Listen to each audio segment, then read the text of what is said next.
Hari Bayangkara ke-75 dan juga menyampaikan apresiasi yang setinggi-tingginya atas kerja keras jajaran Polri dalam menangani pandemi COVID-19 sekarang ini.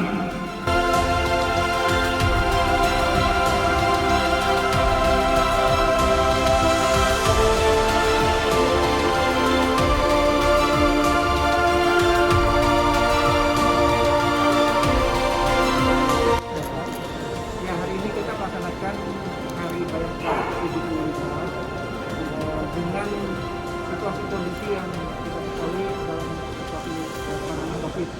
Makanya tema kepolisian Hari Kepolisian sekarang ini transformasi Polri yang presisi menghitung percepatan penanganan COVID-19 untuk masyarakat sehat dan pemulihan ekonomi nasional menuju Indonesia Maju.